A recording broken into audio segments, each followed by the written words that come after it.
तो हेलो नमस्ते कन हालचाल कशा छ तुम। आशा करते हैं दोस्तों आप सभी की दीपावली अच्छी गई होगी। नॉर्मल बातचीत की कई कड़ी आप अब तक देख चुके हैं दोस्तों, मगर आज की नॉर्मल बातचीत बहुत बहुत खास होने वाली है, क्योंकि दोस्तों आज हमारे साथ जुड़ रहे हैं उत्तराखंड के एक ऐसे ब्रांड जिनका नाम अगर किसी वीडियो या म्यूजिक के साथ जुड़ जाए तो उस म्यूजिक या वीडियो में 4 चांद लग जाते हैं। जिसकी सही वजह अगर आपको बताएं तो वो है इस ब्रांड का क्लियर विजन, काम को लेके सीरियसनेस और काम की बारीकियों को परखना। दोस्तों आज हमारी नॉर्मल बातचीत उत्तराखंड के उस ब्रांड के साथ होने जा रही है जिनका नाम है पांडवास, एक ऐसा म्यूजिक और वीडियो प्रोडक्शन हाउस जो कि 2008 में ईशान डोभाल और उनके भाई कुणाल और सलील द्वारा शुरू किया गया था और जो आज की तारीख में बहुत ही नामी ब्रांड बन चुका है और जिसके पीछे वजह रही इनका क्लियर विजन इंडस्ट्री को लेकर। तो शुरू करते हैं दोस्तों आज की नॉर्मल बातचीत पांडवास से ईशान डोभाल जी के साथ। ईशान जी, पांडव कहाँ से आए ये तो हम महाभारत में जान लेते हैं, लेकिन पांडवास कहाँ से आए, कैसे सोचा आपने इस फील्ड में आने का, इसके बारे में बताएं। हम कॉलेज में थे, रुद्रप्रयाग जीआईसी से 12th पास किया था मैंने। उसके बाद हम फिर HNB गढ़वाल यूनिवर्सिटी आ गए।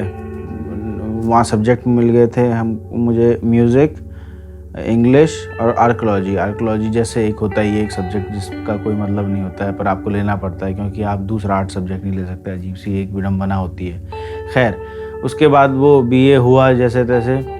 उसके बाद MA हमने थिएटर से किया। मतलब हम इसलिए बोल रहे हैं क्योंकि पापा, मैं और सलील हम सब साथ ही साथ चल रहे थे। उसके बाद फिर मैं दिल्ली के लिए निकल गया। पता नहीं वो होता है उस समय एक स्टेट ऑफ माइंड होता है। मैं दिल्ली निकल गया और दिल्ली में मैं एंटी हैकिंग का कोर्स कर रहा हूँ साहब, मैं उसके लिए निकल गया। मैंने मतलब म्यूज़िक वगैरह मुझे ऐसा नहीं था कि इसमें कुछ करियर बनाना है, क्योंकि घर पे कई बार ये बात हो चुकी थी और आसपास के लोगों के साथ भी ये कई बार बात हो चुकी थी, इसमें क्या करियर है, इसमें तो तुम टीचर बन सकते हो।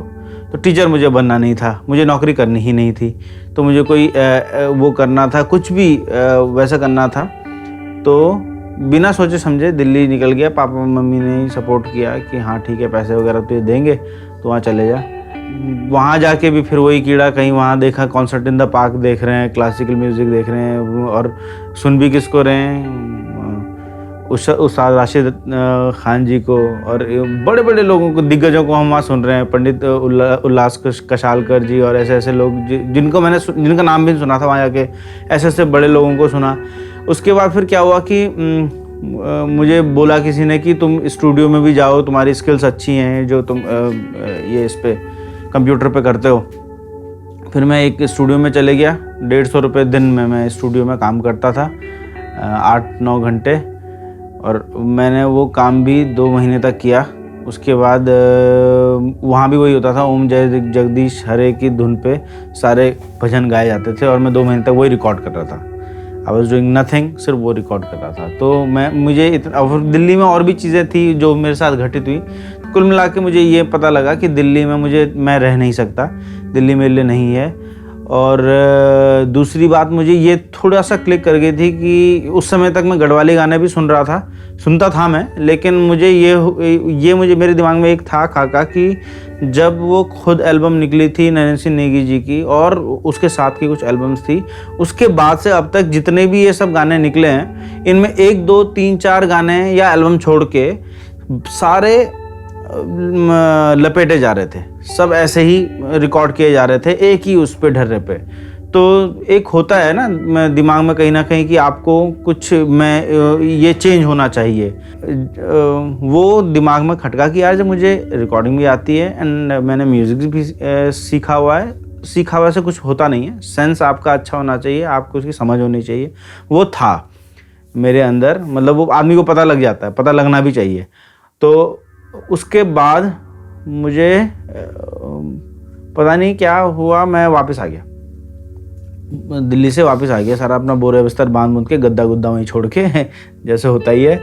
और वापस आ गया और श्रीनगर आके कुछ दिन प्लान किया, मतलब श्रीनगर आके भी फिर भटका इधर उधर और अपना और भी चीज़ें कर रहा था। घर पे बैठे बैठे मैं कंप्यूटर पे बहुत चीज़ें लगा रहा।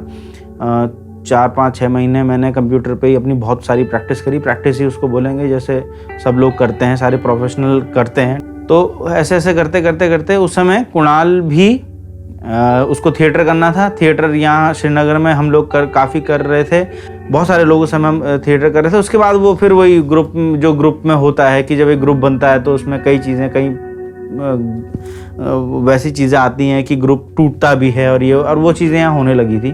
प्रोफेशनलिज्म ऑब्वियसली हम लोगों में कम ही था।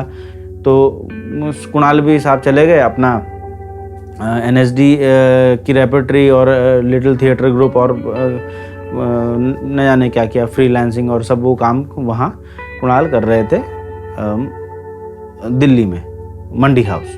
तो उसके बाद में जब मैं यहाँ कर ही रहा था, उसके बाद मैंने यहाँ पर एक कमरा था, इतना ही जितना एक कमरा है इतना एक कमरा था, इसे थोड़ा छोटा रहा होगा, ऐसे ही कमरा था। और उसमें हमने एक स्टूडियो मैंने एक टेबल पे लगा के, इंटेक्स के स्पीकर थे मेरे, मैंने वही लगा दिए।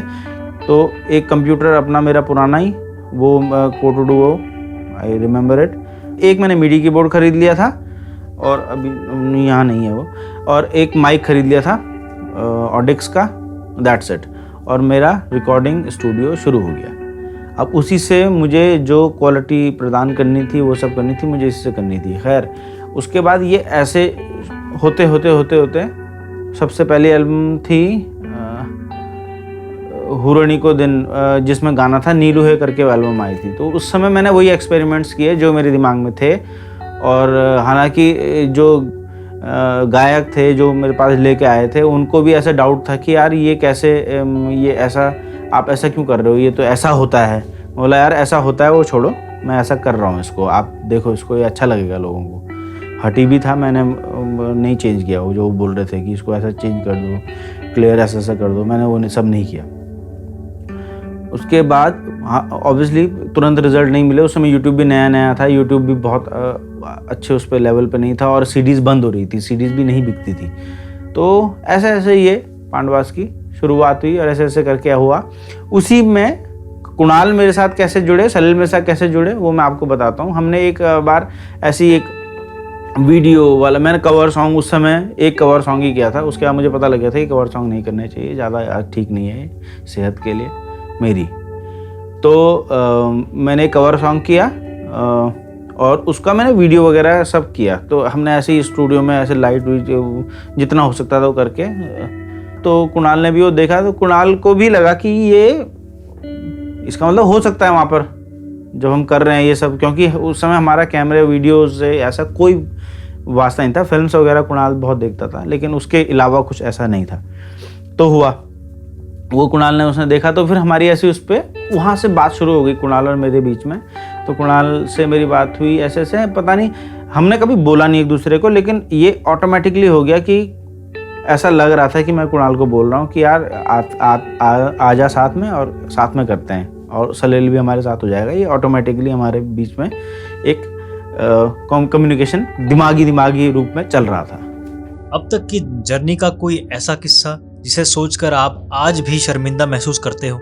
मैं प्रोडक्शन से ही रिलेटेड बात करूँगा। बहुत गाने ऐसे हैं जो डिज़र्व ही नहीं करते थे प्रोडक्शन उनका होना चाहिए। सिंगर्स की बात नहीं कर रहा हूँ, अभी मैं गाने की बात कर रहा हूँ। क्योंकि गाने में कुछ भी आप गा रहे हो, कुछ भी आप बोल रहे हो, और मैं उनको पैसों के लिए बना रहा हूँ। मुझे सिर्फ पैसा दिख रहा है कि ये गाना मैं बना दूंगा, ये एल्बम मैं बना दूंगा। जब मैं उस समय करता था तो 15,000 रुपये 18,000 रुपये में एक एल्बम हो जाती थी, और वो बढ़ते बढ़ते मैंने 40-50 हज़ार रुपये तक देखा।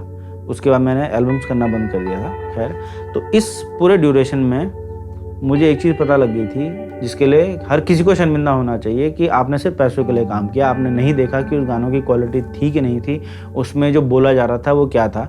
मतलब मेरे साथ ऐसा भी हुआ है कि मैंने किसी का म्यूज़िक कर दिया, उसने उसका वोकल्स जो होते हैं वो बाद में कहीं और डब कर दिया, और वो इतने फुअड़ हैं कि वो उसमें कुछ भी गा रहा है और नीचे से नाम आ रहा है कि म्यूज़िक ईशान डोभाल। तो ये शर्मिंदगी मतलब मेरे लिए बहुत शर्मिंदा करने वाली चीज़ है। मतलब एक जिम्मेदारी होती है कि आप अच्छी चीज़ों को परोसें। जब आपके हाथ में आपका फेमस होना का मतलब क्या होता है, या आपका लोगों के बीच में लोकप्रिय होने का मतलब क्या होता है कि लोग आप पे भरोसा कर रहे हैं, इसलिए आपको देख रहे हैं, है ना। तो उस समय हमारी जिम्मेदारी बन जाती है कि हम अच्छी चीज़ों को ही प्रमोट करें। लेकिन मैंने बुरी चीज़ों को भी प्रोड्यूस किया, गलत सिंगरों को गवाया, और वो मेरी मतलब मैं उसके लिए शर्मिंदा हूँ।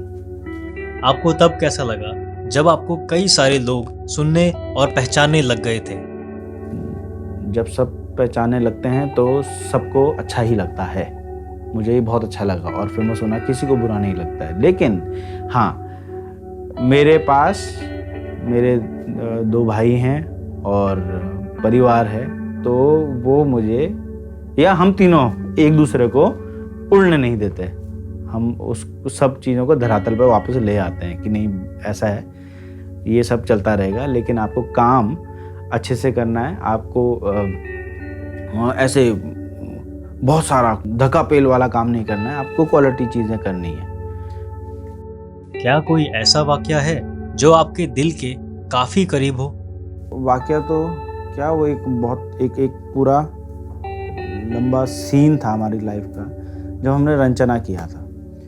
और रंचना हम कर रहे थे, रंचना करने के बाद हमने उसको बना के और रिलीज़ कर दिया। जब रिलीज़ करा हमने, तो मेरे तो जहन में 80% ये था कि हाँ ठीक है, ये भी एक आएगा और जाएगा, क्योंकि ना ये जैसे लोग आजकल डांस नंबर्स पसंद कर रहे हैं, या ये पूरा गढ़वाली भी नहीं है, इसमें बहुत सारा एक्सपेरिमेंट भी है।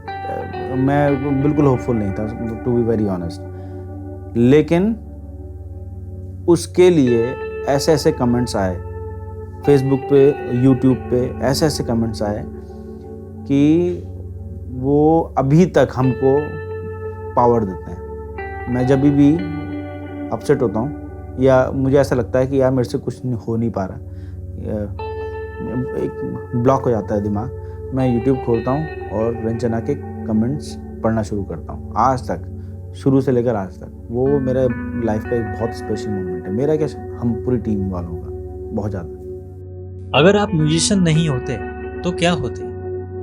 मैं म्यूजिशियन नहीं होता तो मैं कंप्यूटर टेक्नीशियन हो सकता था।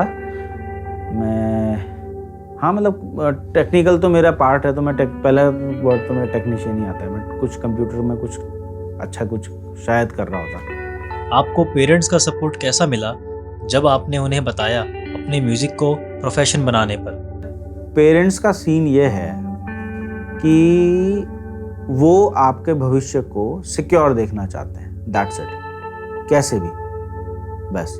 और म्यूज़िक में या इन चीज़ों में उनको आपका भविष्य सिक्योर नज़र नहीं आता है। जैसे मेरा एकेडमिक्स उतने अच्छे नहीं थे, तो ये इनको कंफर्म था कि इसके एकेडमिक्स अच्छे नहीं है तो फिर ये टीचर भी नहीं बन पाएगा।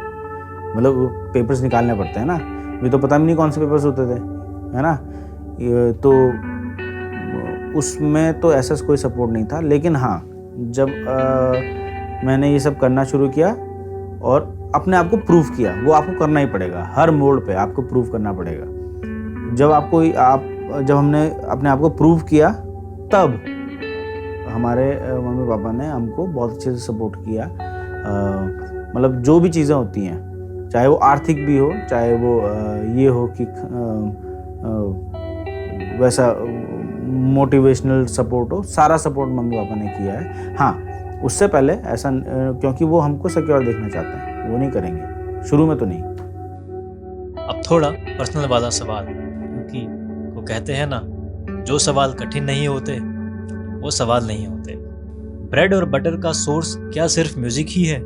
अगर नहीं तो इसके अलावा क्या क्या और आप करते हैं ब्रेड और बटर के लिए?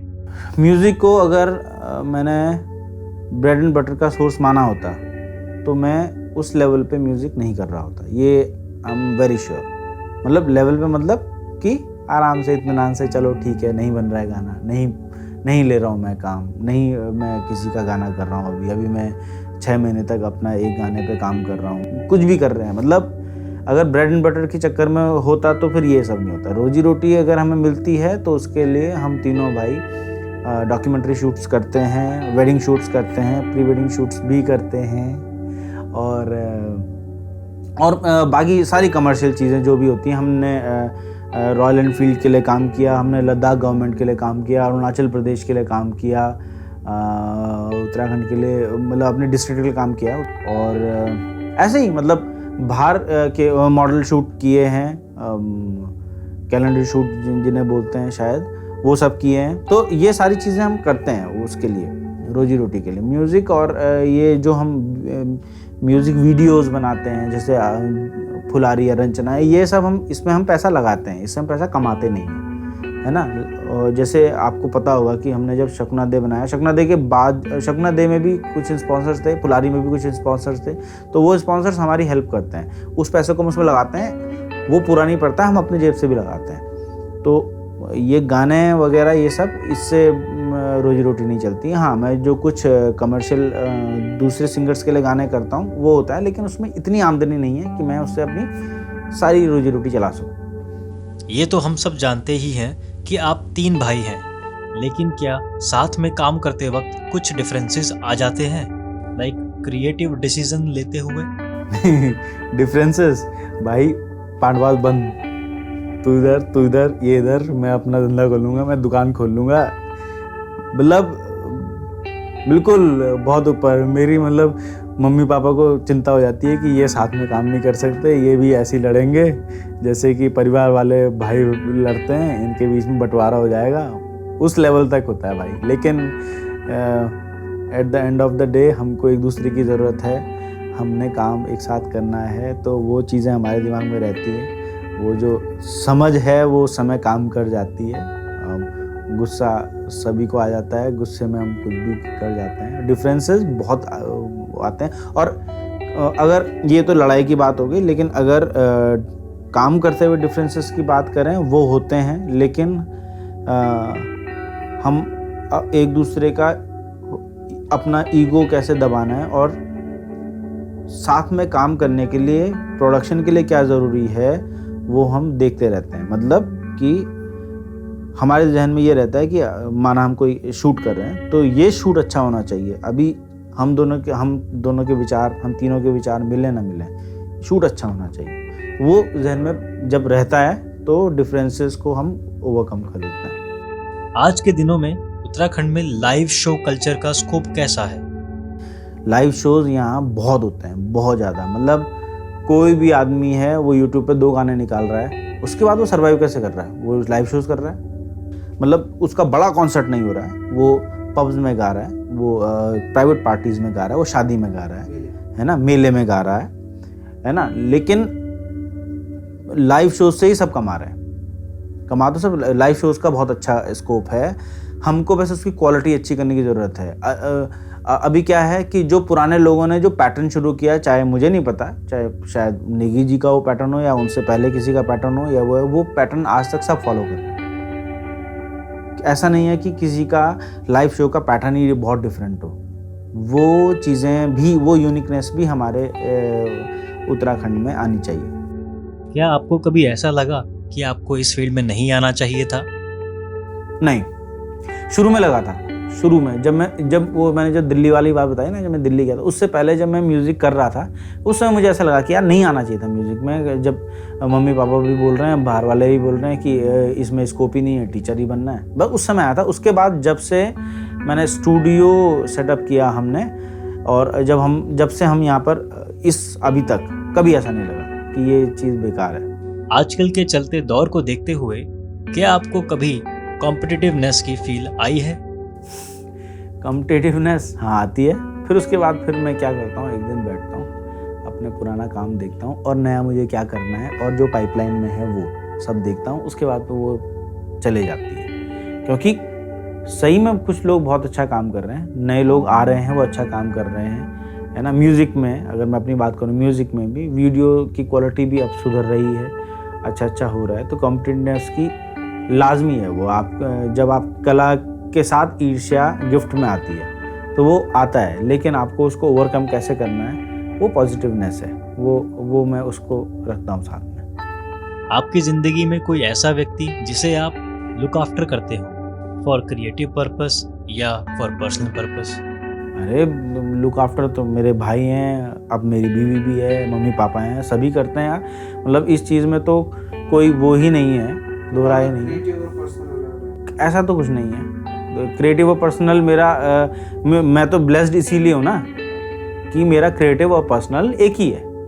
मैं ऐसा नहीं है कि मैं ऑफिस जाता हूँ तो अरे नए लड़के मिलते हैं, नए लोग मिलते हैं, और मैं घर पे जाता हूँ तो अरे भैया आ गए आप, ऐसा कोई सीन नहीं है। वो हम साथ ही आते सब एक साथ ही रहते हैं, बात भी हमारी होती रहती है, खाने पे भी वही बात होती है, सोते हुए वो बात होती है, उठते हैं तो फिर उठते भी उसे लें कि अरे वहाँ जाना है, वो सब हमारा सब मिक्सड है and I am very blessed उसके लिए। ऐसा वाक्य बताएं जिसने आपका इंडस्ट्री के प्रति जो इमेजिनरी बबल रहा उसे पॉप कर दिया हो। जब हम पांडवास में काम कर रहे थे, पांडवास के रूप में काम कर रहे थे और हम बना रहे थे, तो जब हमने उसकी पेचीदगी देखी, प्रोडक्शन के पेचीदगी, तो मुझे हमको सीरियसली ये लग रहा था, मैं बहुत ऑनेस्टली बोल रहा हूँ कि यार ये लेवल मीट करने के लिए लोगों को अच्छी टीम की ज़रूरत पड़ेगी और ये सब होगा, है ना, टाइम लगेगा हम जैसे एक और ग्रुप को आने में, ये है। लेकिन भाई यूट्यूब पे जैसे न्यू कमर्स ने काम किया है ना, बोला यार इतनी आसानी से तुमने कंटेंट देखो, मतलब अच्छा था, वो लोगों को पसंद आया, वो चीज़ थी, वो चीज़ उस चीज़ ने ना मुझे ये कर दिया कि नहीं यार, पावर बहुत ज़्यादा है लोगों में, क्रिएटिवनेस की वो है। अगर उनके पास लिरिक्स नहीं है तो उनके पास ये है, अगर उनके पास म्यूज़िक अच्छा नहीं है तो ये, अगर उनके पास आवाज़ नहीं है तो उनको आता है कि ऑटो ट्यून कैसे लगाएं। मतलब बहुत जल्दी लोगों ने बहुत अच्छा सीखा है, बहुत अच्छा सीखा है। मतलब यूथ है बिल्कुल, 20-25 साल के लड़के, 20-25 भी ज़्यादा ही बोल रहा हूँ शायद, है ना, और उससे भी छोटे, और they did a fantabulous job, पूरे मतलब बहुत अच्छा काम किया।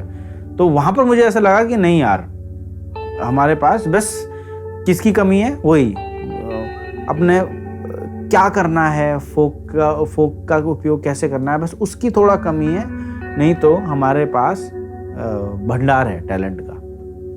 आपके उत्तराखंड को लेकर आगे क्या क्या प्लान्स हैं और आपको वो क्या चीज़ लगी जो कि उत्तराखंड म्यूजिक इंडस्ट्री में अभी भी लैक करती है? देखिए उत्तराखंड को लेके प्लान्स हमारा अभी यही है कि हमको और भी जितना फोक म्यूज़िक हमारे यहाँ का है, अभी तो हमने बहुत कम किया है, फोक म्यूज़िक को एक्सप्लोर करना है, उसको जितना हो सके अच्छा प्रोडक्शन उसका वो करना है, ताकि कोई भी आदमी वर्ल्ड वाइड कोई भी सुने तो वो बोले कि हाँ यार ये उत्तराखंड का फोक है, गढ़वाल का फोक है, सॉरी कुमाऊँ का फोक है, उत्तराखंड का फोक नहीं है। उत्तराखंड तो एक स्टेट है यहाँ अलग अलग रीजन्स हैं, वहाँ के फोक होते हैं। तो कुमाऊँ का फोक है, जौनसार का फोक है, ये उत्तरकाशी में ये गाया जाता है, टिहरी में ये गाया जाता है, पौड़ी में ये होता है, चंबोली में ये होता है, नीति माणा का ये है। वो उनका ना एक यूनिक कैरेक्टर हो और वो हम उसको बिल्कुल सामने लेके आए, किसी भी तरीके से हमने उसको वो करना है। तो ये हमारा तो प्लान्स उत्तराखंड के अलग अलग रीजन्स के म्यूज़िक को, फोक को लेके ये प्लान्स हैं अभी हमारे। दूसरा लैक क्या करता है उत्तराखंड में सबसे बड़ी चीज़ जो है वो जो लैक करती है वो है टेक्निकल नॉलेज। मैं फिर से बोल रहा हूँ, मेरा भी बहुत बड़ा नहीं है, आप मुझे भी उसी में लेके चलें जिनके लिए मैं बोल रहा हूँ। हमारा टेक्निकल नॉलेज बहुत अच्छा नहीं है। चाहे कैमरा में रिकॉर्ड बटन तो दबाना है ना, शूट ही तो करना है, इसमें भी तो कीज दबाई दी आपने बच जाएगा नहीं, आपको इन एंड आउट सब पता होना चाहिए, सब कुछ। आर्टिस्टिक नॉलेज भी हमारा कम है, हम अच्छी चीज़ें देखें, अच्छे लोगों को फॉलो करें जो दुनिया में जो अच्छा काम हो रहा है। हम सिर्फ अभी उत्तराखंड में या मुझे लगता है सारे इंडिया में ये हो रहा है कि हम सिर्फ यूट्यूब व्यूज़ के पीछे भाग रहे हैं, ये हो रहा है वो हो रहा है, कितने लाइक्स आए, कितने कमेंट्स आए, मुझे सब्सक्राइब करो गाइस, वो सब चल रहा है। तो वो सब चीज़ों से हम आगे उभरेंगे तो हम अपने स्टेट में अच्छा कंटेंट पैदा कर पाएंगे। कोई ऐसी चीज़ जो आप म्यूज़िक इंडस्ट्री में चेंज करना चाहते हो? म्यूज़िक इंडस्ट्री में चेंज करने की वही अगेन अच्छा नॉलेज, अच्छा म्यूज़िक, अच्छा सुनना। आप सुन क्या रहे हो, आप आपका मोटिव क्या है बनाने का। अब आपका अगर मोटिव यही है कि मैं सिंगर हूँ, मैं लिखूँ, मेरे शॉट्स ले ले, स्लो मोशन शॉट्स ले ले बस भाई, और एक लड़की मेरे साथ में हो और कार हो और ये है और पीछे लोकेशन, क्योंकि मैं पहाड़ से हूँ तो पीछे पहाड़ दिखा दो, इससे आगे बढ़ो। ड्रोन शॉट, हाँ, और एक वो ड्रोन शॉट्स तो वो हैं ही कि भाई ड्रोन शॉट्स ही है, ये बिल्कुल ड्रोन मेरे आगे 360 ले ले मेरा और ये कर दे वो कर दे, है ना। और ऐसे वाले शॉट्स और चश्मा ये है ना, मतलब थोके भाव चश्मे ले आओ, वो चेंज करते रहो, ये सब इन चीज़ों से उभरने की ज़रूरत है, मुझे ऐसा लगता है। हमको बहुत अच्छी चीज़ें आप सीखो ना यार। आपको क्या लगता है कि हमको बहुत नॉलेज है? मैं आपको बताऊँ, देखो हमको बहुत नॉलेज नहीं है। हम एक गाने पे 1 साल तक लगे रहते हैं, क्यों? क्योंकि हमको उस गाने का मतलब ही नहीं पता है। पहले मतलब पता हो ना, तब आप करोगे। फुलारी में जो लिरिक्स हैं, जो नेगी जी ने जो लिखा हुआ है ना, आप अगर उनको समझना शुरू करो तो बहुत टाइम लग जाएगा। वो टाइम हमने लिया, इसलिए वो गाना अच्छा बना। रंचना में भी ऐसे ही हुआ। हमने पापा के साथ पता नहीं कितनी बार उसको डिस्कस किया, हमने और लोगों के साथ भी उसको डिस्कस किया। जब डिस्कस किया उसके लिरिक्स को सौदामिनी मैम के साथ डिस्कस किया कि मैम हमारे यहाँ ये बोला जाता है, उससे फिर वो हिंदी वाली लिरिक्स निकली जो सौदामिनी मैम ने लिखी। तो जब ये सब चीज़ें हुई, मैं ये नहीं बोल रहा हूँ कि आप हमारे जैसा काम करो, जैसा हम करते हैं वैसा करो, नहीं। आप ठीक है, आपको रैप पसंद है, आप रैप करो, कोई दिक्कत नहीं। मुझे रैप से कोई वो नहीं है कि ये ख़राब चीज़ है, रैप बहुत अच्छी चीज़ है, वो अलग टॉपिक है।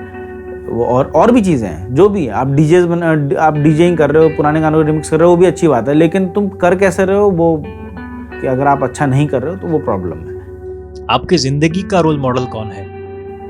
रोल मॉडल का ऐसा कोई सीन नहीं है, जैसे काफ़ी सारे हैं, वो भी मिक्स होके आता है। जैसे कि भूपेन हजारिका है, उन्होंने कितना अच्छा अपने यहाँ के म्यूज़िक को प्रमोट किया। और ए आर रहमान के लिए सब लोग अपना रोल मॉडल, या कई लोग बोलते हैं, मैं कहीं से बात करता हूँ तो ए आर रहमान बेस्ट है। मैं उनको, म्यूज़िक तो ठीक है, म्यूज़िक तो है ही उनका अच्छा, बात यह है कि वो चेन्नई से काम कर रहे हैं, वो अपने आके काम कर रहे हैं। उनके कोई भी गाना देखो उसमें वहाँ की झलक नज़र आती है।